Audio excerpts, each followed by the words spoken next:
But the players will get out to their lanes, not throwing out any early wards yet, but we'll see where those end up going. Clockwork does have both the Observer and Sentry on himself, so they'll be getting to their lanes, trying to pick up some bounty runes and getting some early vision out on the map. Alright, Nyx Assassin places down a ward, and I think that might have been spotted out because it does get pinged here by this Slark. So it would be pretty nice for them if they're able to get that D ward. Is there any sentries on anyone? Benzo Spirit does have a sentry on her, so they're probably going to get that quick and easy D ward.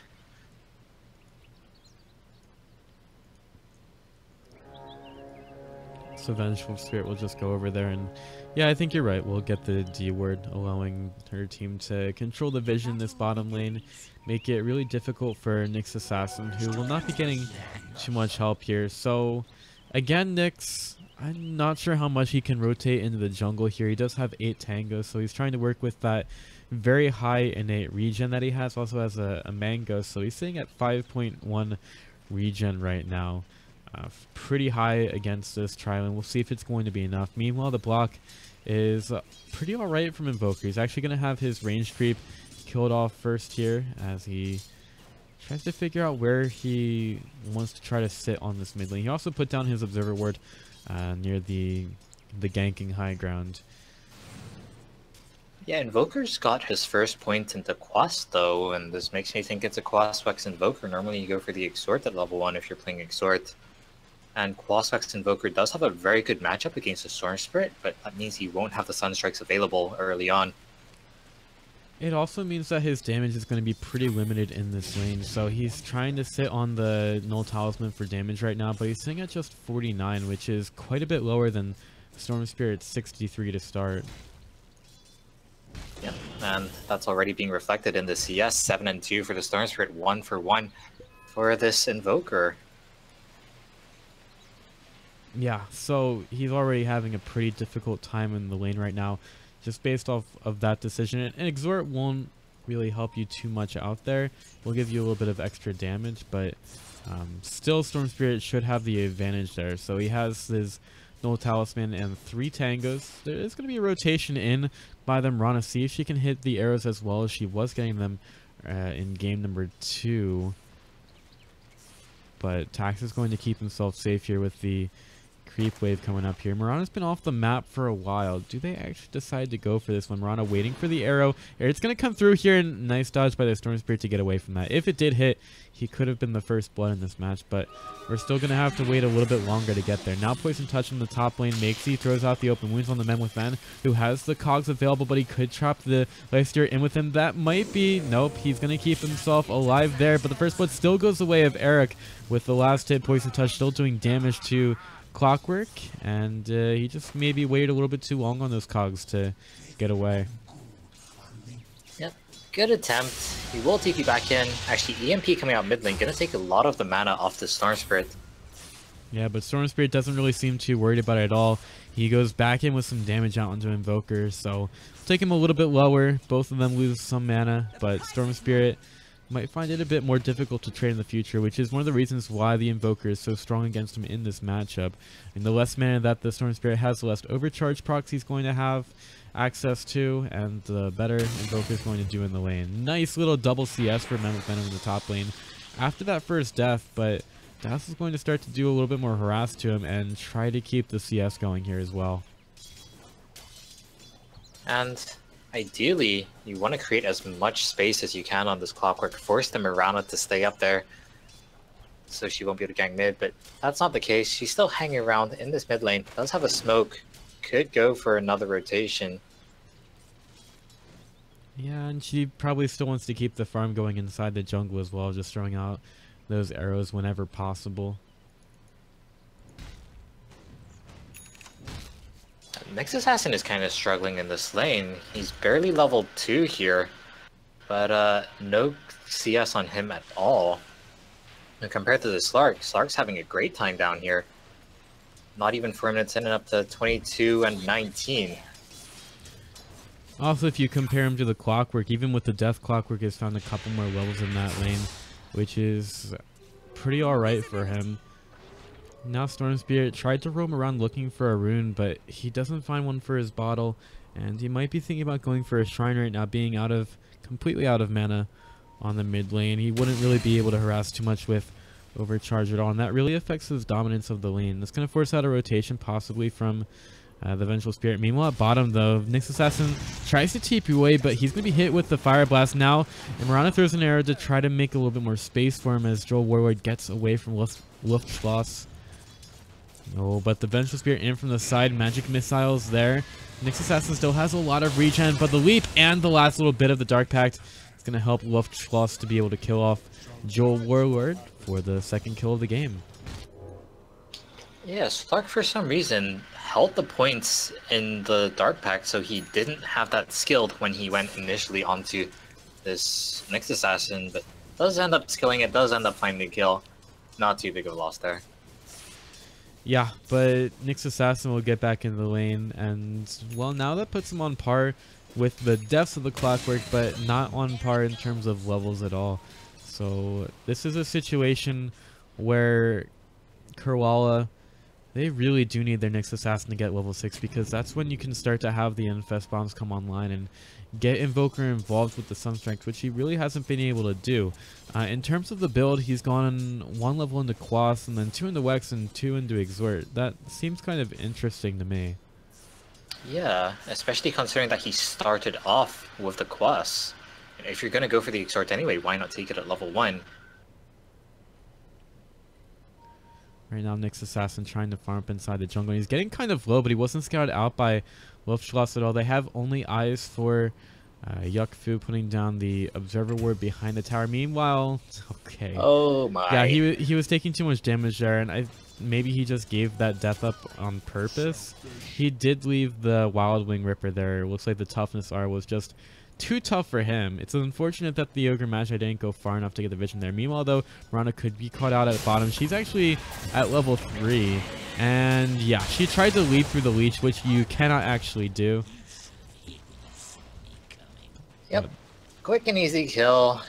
They would have probably rather found this Nyx Assassin, even though he's lower level, but just delaying his levels even further is so big for them.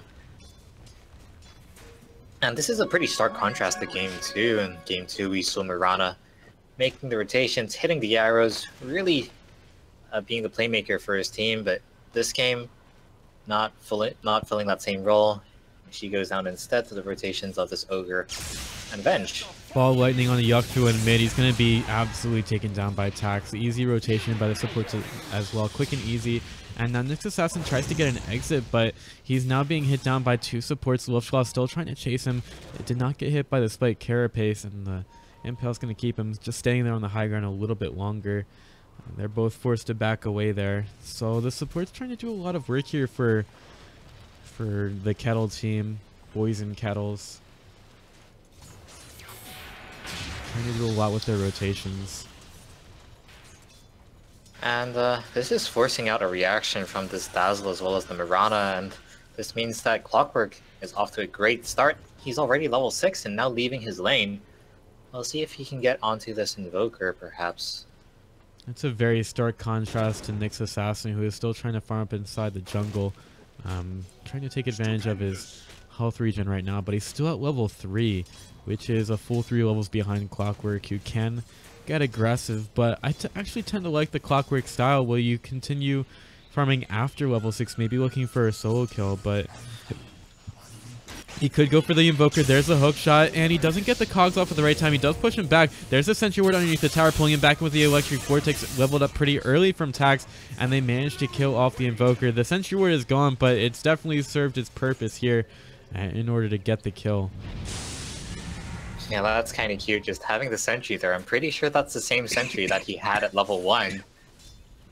Ghost Walk, not going to save you from that. It's only a level 2 Wex Ghost Walk.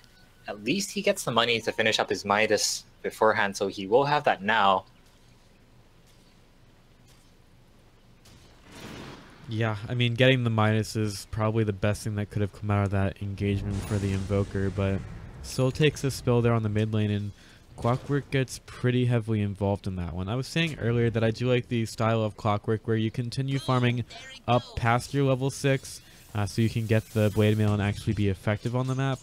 But it's also good to get involved as well. So we'll see how much he's able to keep this farm up throughout this game, and if he can keep that going for himself, because it is actually really important to stay relevant as a Clockwork. Well, relevant is a bit of a relative term, and this next assassin is not going to be relevant for a very, very long time. Really needs that level 6. If he's able to get on top of people, maybe bring a lifestealer to his target, he's the one who should be making the plays for his team. And yeah, you've got the Mirana with the arrow, but she hasn't found any, and it's quite unreliable to begin with. Of course, if you ever land the stun, you've got the Sunstrike follow-up. It's up to level 4 Exhort now. So that will be a lot of damage. You just need to find the connections.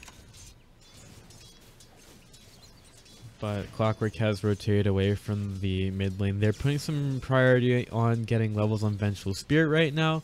Hopefully she can get her swap at a pretty good time, and she continues to deny creeps away from the Invoker right now, which is probably really frustrating for him. Meanwhile, we have ball ending into Dazzle in the middle of the river, and a huge amount of damage from Tax, but he's out of mana right now to keep going for the Dazzle, which means that he cannot go any further without any more help, which he did not have. And I'm not sure where that Sunstrike went. Well, in any case... Oh yeah.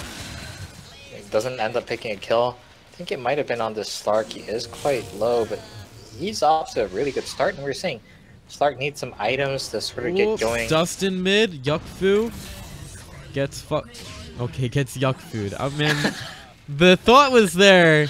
The brain wasn't keeping up. Yuck Fu gets Yuck Food at mid. That's not good at all, and he dies with his Midas. Still off cooldown. That is bad. And with that, it allows the rotation to the top for the Radiant side. This has been scoured out a little bit by the Dire Observer just up on that high ground, which could allow some kind of rotation and reaction from the Dire side. But, you know, instead of going right for it, they could go for a smoke if they actually had one on their bodies, but they do not.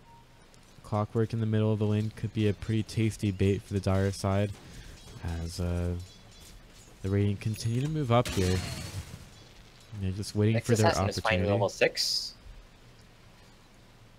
He is level 6, and he has the Lifestealer inside as well, so this might not be the best fight at all for the Radiant. We've got the Vendetta and the Sunstrike not really needed there to get the kill. Spike Carapace is going to keep Mem with Ven there, and the arrow actually hits out into the Ogre.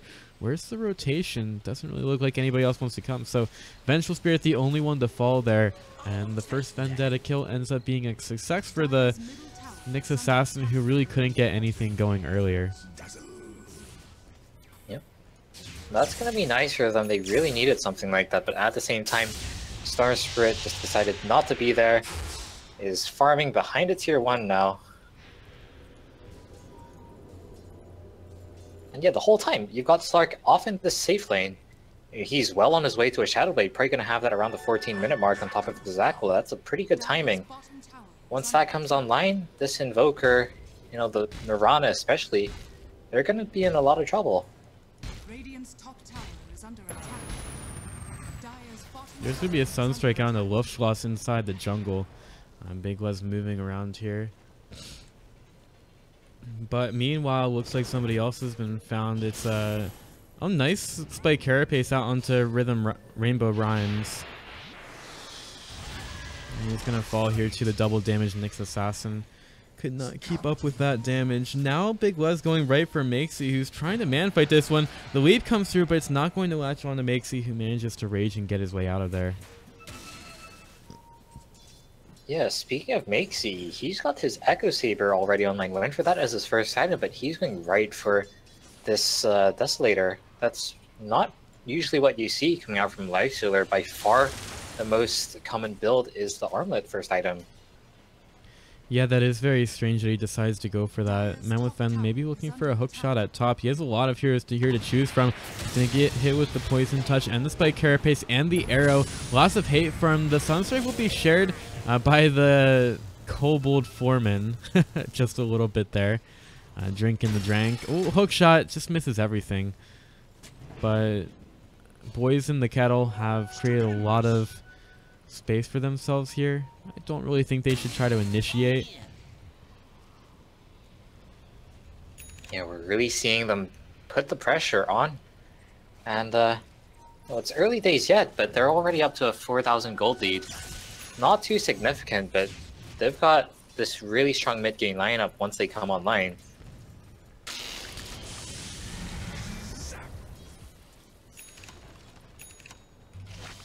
Blade mail completed for Clockwork, but at the same time, here comes the next assassin with a Lifestealer inside. Yeah, they're making their way around. The Nyx Assassin's kind of low on mana, so he only has enough for about an Impale and a Spike Carapace, probably.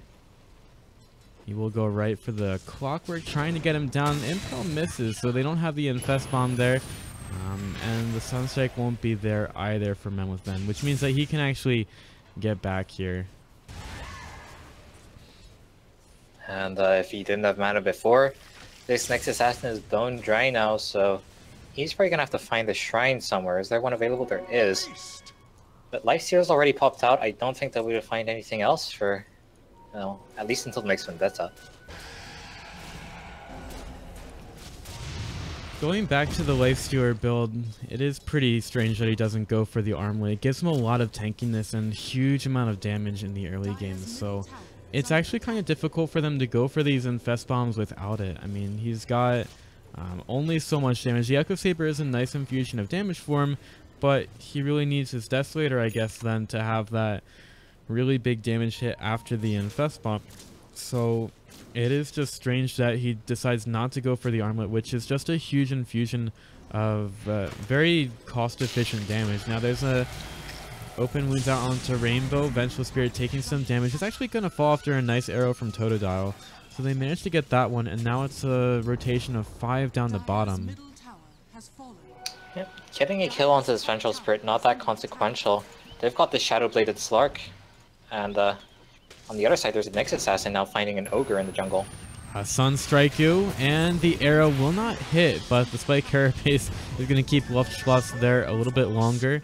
And the 4-stack ends up moving away from bottom. Slark would really like somebody else here to try to take these heroes down, but Kurwala might have secured themselves a tier 1 tower. There's a lot of damage to put onto it, but they're still in a pretty good position to take it down.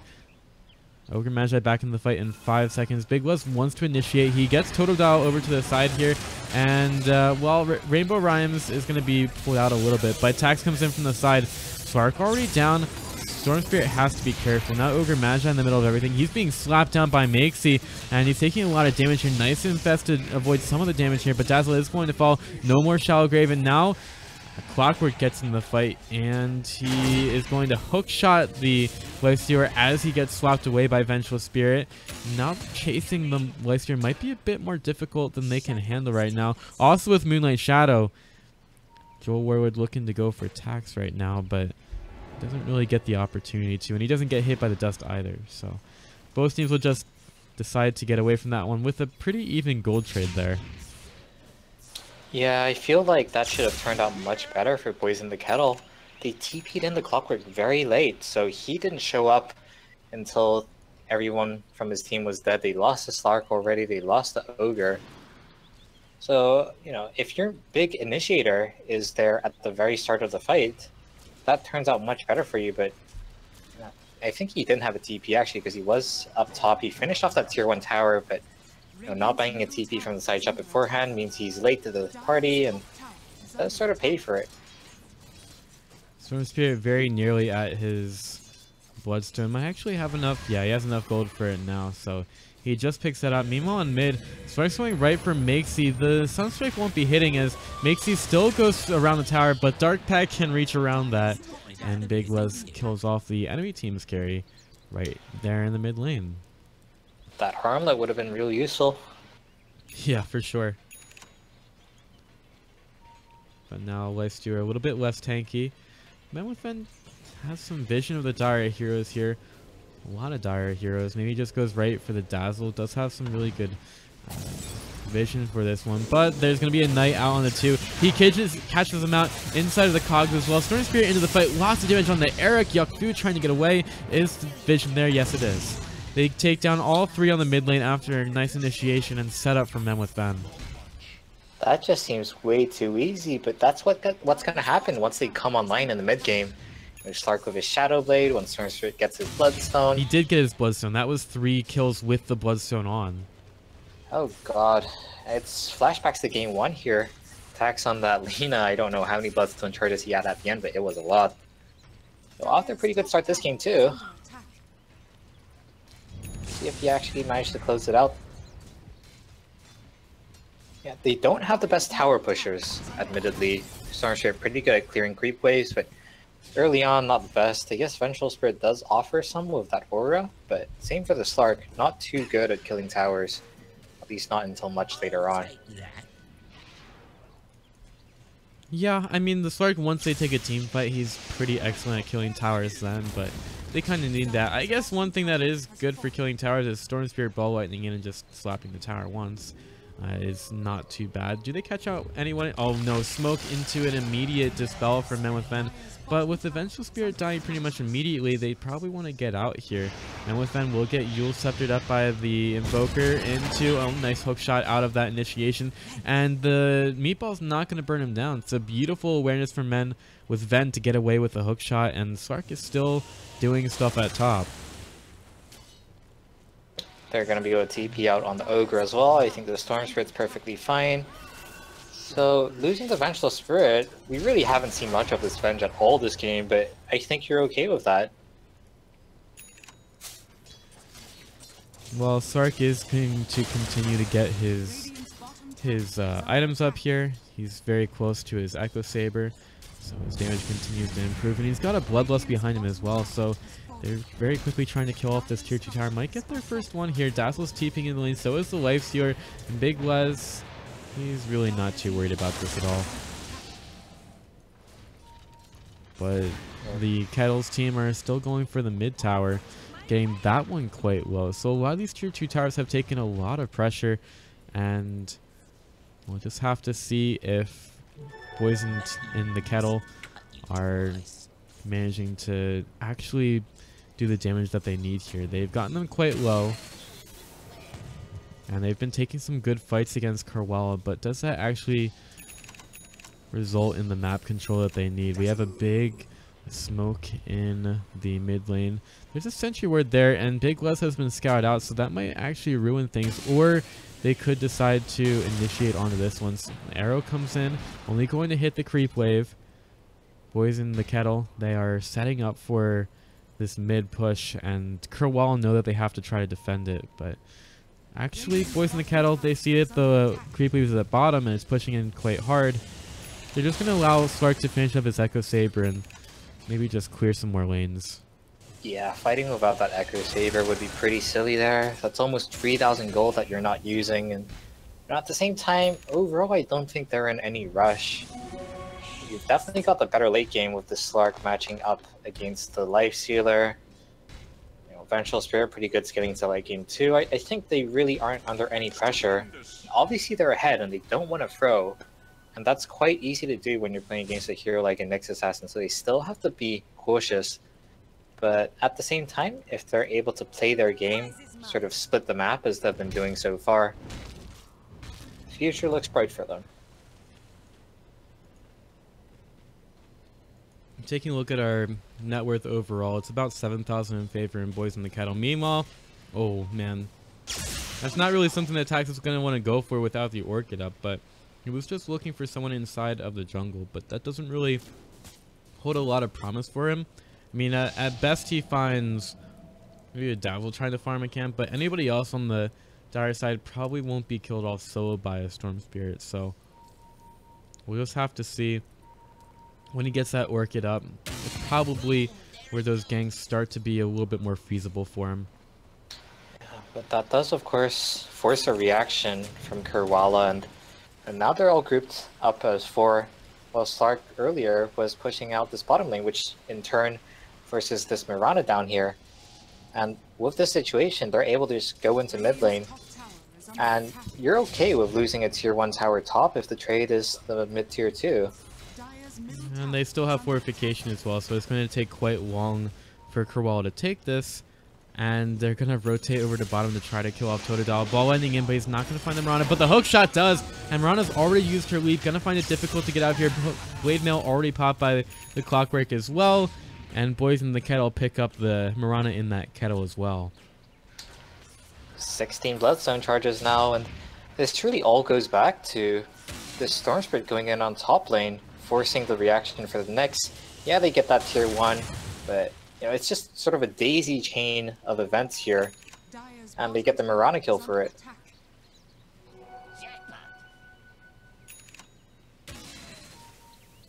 But really playing the map to their advantage, and they've got all these great pickoff heroes, with the Clockwork, the Storm Spirit, as well as the Slark, obviously. I think this is about the point for Kurwala where you just get sick of it, you smoke up, you go as 5. Try and find someone with the next assassin and just take them down. Okay. Stark has been found out over here. There's going to be a Sunstrike, and actually it's going to be Spike Carapace off by the Nyx assassin. Or actually, no, that's a friendly Sunstrike. Friendly, but still nothing ends up happening there. So they tried to go for that pretty hard. Yeah. So it's a good attempt from them, and that's close to what they need to do, but in these sort of short skirmishes with very low numbers, there's just too much mobility for the boys in the Kettle. Slark's easily able to get out. Nice hook shot there from the Clockwork, bailing him out too.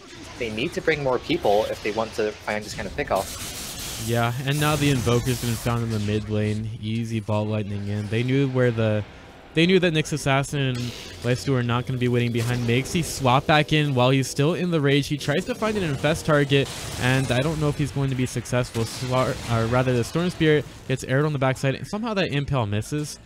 But boys in the Kettle looks like they're actually going to try to go for the high ground here, maybe force out a buyback on the Lifestealer, but they're trying to take down this tier 3 tower, and their tower pushing might not be too great, but they're going to go for it nonetheless. Fortification gets used. Invoker will be back in 15 seconds. Arrow will come through. Don't think it's hitting on the... Okay, well, it did hit on the Ogre Magi. He decided to catch it. But they're still going for a tier 3 tower. Vengeful Spirit throws out the stun onto Nyx Assassin. Eventually, the Sentry Ward gets dewarded. But Tax is still hanging out there. They don't have the Aegis here. Joel Warlord will find him with the Impale. Storm Spirit ends up getting killed off there. Doesn't even get a chance to suicide. Tier 3 tower nearly dead, but it's not going to be taken just yet. Yeah, pretty big mistake there from the Storm Spirit, and maybe some miscommunication as well. Everyone else from his team had already backed off, and if you're going to be losing a hero, you don't want it to be that Storm Spirit. Now he's down to 12 Bloodstone charges, which is not bad, but considering his position earlier, not great either. Meanwhile, at bottom, Big Les is pushing this one in. He uses the Shadow Blade. He's right next to a Sentry Ward. I'm not sure if he knows. He goes on to Eric. He needs to use his Shadow Dance, but he doesn't get the opportunity. Well, he does. Still dies. Just had everything dropped on him. He doesn't kill the Dazzle at all, who used the Shallow Grave to stay alive. Yeah, when they have the numbers advantage, Kurwala are able to put up a pretty good fight, but when they go with maybe just the Nyx Assassin and the Lifestealer, it's the Invoker on their own, they don't really stand a chance. But, as we just saw, Slark can't really do too much against all these heroes at once. And that's pretty true for a lot of their other picks. You kind of highlighted that during the draft. They don't have any big team fight spells. And yeah, it's starting to show. Well, Schwa's the only one making his way over to the mid lane, with Joel Warlord waiting with the Vendetta. He's got a Blink Dagger as well. He's working towards an Aether Lens. Arrow will be there, but it's not hitting onto him. Joel Warlord is actually going to be initiated on by Nyx Assassin. Meanwhile, on the backside, Makesy, he's gotten open wounds out onto an illusion. Meanwhile, Nyx just completely souls the Vengeful Spirit, taking her down. Nyx Assassin already had the Vendetta off before the Orchid came out, so he actually gets around here. Very strange fight. Makesy still has a double damage rune on himself, but Kurwala are going to back up after just taking the Vengeful Spirit and I guess figuring out that Storm Spirit has an Orchid. Yep, nice disengage from them there, and If it went any longer, it could have turned out badly for them, but they're finally starting to claw their way back into this game. We're seeing Boys in the Kettle not able to play the map that well. In an alternate universe, we maybe would have seen a Slark off in a side lane, pushing that, applying more pressure, sort of pulling Kurwala apart. But now that Kurwala grouped up and now that they're taking control of this game, they're actually the ones on the aggressive.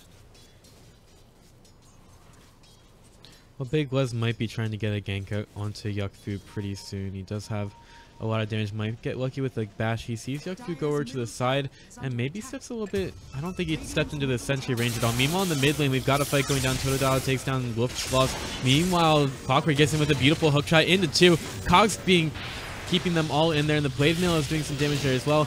No more abilities from the Dazzle. Does get silenced, but Men with Fen, he's got limited utility here. Ends up getting killed off by Eric's Poison Touch, and Invoker didn't get killed off by the Spark either. Managed to get the Ghost Walk off in time, so it's a 2-for-1 at mid with a lot of gold going over to Kurwala after that one. Yeah, I don't really know if we consider that the same fight, but if this Slark was able to find the Invoker, that would have been a much better trade for them. But he's able to buy enough time for the dust to wear off, for the Ghost Walk to kick in, and he's going to be pretty happy with that, surviving there. First to trade was this Vengeful Spirit Rainbow here. Taking that top tier 2 tower, I don't think that was down before. So you still get something in return in terms of map control. But yeah, at the same time, this can only go on forever, for so long. Like, you can't go on forever. If you bleed out kills too often and you're not able to get kills in return, things could be bad for them. And it's actually still Kurwala with the better team fight, I think, if they're able to group up as 5. It's just a matter of not getting picked off before that happens and finding the right angles of engagement. There is now an Aghanim Scepter on the Clockwork, so he's got quite a few hook shots here that he could work with. Also up to level 15. I don't know if he's picked up another talent yet. Yeah, he actually does more rocket flare damage for himself. So we're still trying to work through our builds right now. Spark's picking up an Abyssal Blade pretty soon. And Storm Spirit, he's actually going for a BKB next. Yeah, he definitely needs to get a BKB. I think most heroes need to get a BKB against an Invoker, but if you're the Storm Spirit, you gotta watch out for this Nyx as well, and he does a lot of damage. Yeah, absolutely. You don't really want to be caught out by the impels. Nyx Assassin is looking on the backside for any kind of engagement because he has the Lifestealer inside, looking for somebody hanging out behind the tower, but they're not really farming right now. They might think that they're in the Roshan pit right now, but nobody is. It was just a pass through. Oh, but TP back over the shrine. Dazzle in some trouble right next to it. I don't think he popped it either. He's got the Shallow Grave, but can there be some kind of a counter initiation? Joel Warwood coming in from the side, and the arrow is there out onto the Clockwork. He doesn't have the Blade Mail up. He does get 4 stabbed away, pulling Makesy back deeper into the fight. Storm Spirit with some huge damage out. Big Les getting involved as well. Makesy is now pretty much left alone here. Invoker will try to come in with the counter initiation of the fight. Meatball's going around. Big Les will take it a little bit there, but Yuckfu, he might be the last one in this full 5-man team. Boys in the Kettle are just absolutely on fire right now.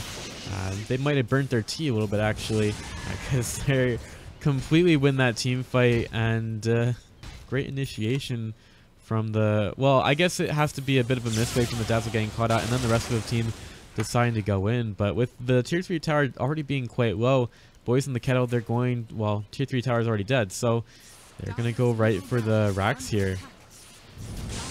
That's exactly as you say. This Dazzle just getting caught out there. Now, they do stand a pretty good chance of taking a fight if they find the right angle. That was not the right angle. That was pretty much the worst case scenario, losing the Dazzle so early. And with the Invoker not even being there, he couldn't TP to the shrine.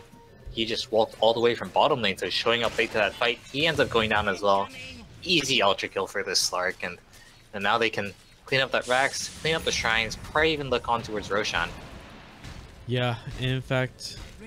Well, I guess Big Les is not going in there right away, but it would be a pretty good place for him to go. Infest and the Nyx Assassin could go right for Ogre Magi, who forced himself out, not going to get hit by the arrow, and the regen rune just left up there. Blink forward, Impel's going to hit, Infest Bomb is there, Lifestealer gets out, and he goes right for Luftschloss. There's nothing the Ogre Magi can do after that one, no help from his team either. They'll just let him go, let him die, and see what they can do after. I would really like to see either team pick up a gem here. I don't think anyone has one. Yeah. So obviously with all these invis heroes crawling around, it's very useful. But even just securing map control for yourself, all those D wards, and making sure that the enemy doesn't know that you're coming. Here comes the Storm Spirit. They'll work it into a beautiful hook shot onto 2 for Men with Men. He's been getting so many of those here. They catch up the Nyx Assassin. They see him there. The Mirana got out with a leap, but is she actually going to get very far? Totodile in some trouble. And, well, I don't think the Storm Spirit is going to let up anytime soon. 3 big heroes taken down on the side of Kurwala. And, Boys in the Kettle, they're pushing in the mid lane. They're pushing the bottom lane as well. That's probably where they're going to have a little bit more success. Yeah, it's all falling apart here for Kurwala.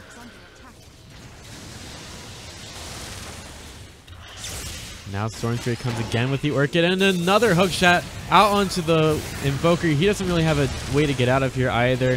He drops down the Meatball. Blade Mail already there from the Clockwork.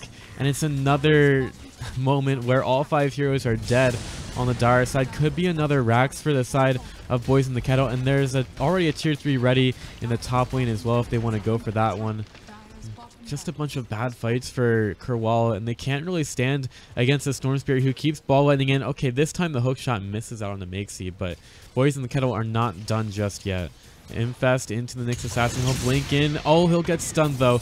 Arrow comes through. It doesn't hit on anything and tags. Pops the BKB. Gets the Orchid out on the Mirana. Mirana will pop after that one. Now it's Makesy versus Big Les. He gets swapped away by Rainbow. But now we've got a battle inside the cogs. One is getting healed up. The other one is trying to hit through a Blade Mail.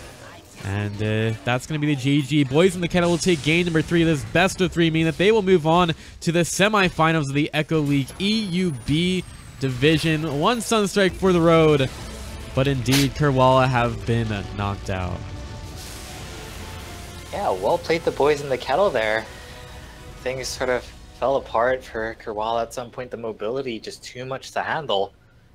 So they're going to be eliminated now. Commiserations to them. Hopefully we'll see them back in Season 2 though. So indeed, that is the last we're going to see of Team Kurwala in the Echo League. But Boys in the Kettle do move on to the semifinals, and not sure who their opponent is going to be, but I'm sure they'll be waiting with bated breath. So that's going to do it for the cast tonight. Thank you for watching, ladies and gentlemen. I'm PithyLagoom. You can follow me on Twitter at PithyLagoom or on twitch.tv/PithyLagoom. And if you want to follow my big boy Stinky Pie, you're probably out of luck. So we thank you for watching tonight, and hope that you can join us again for some more Echo Week in the future. For now, wish you good night, and as always, cheers.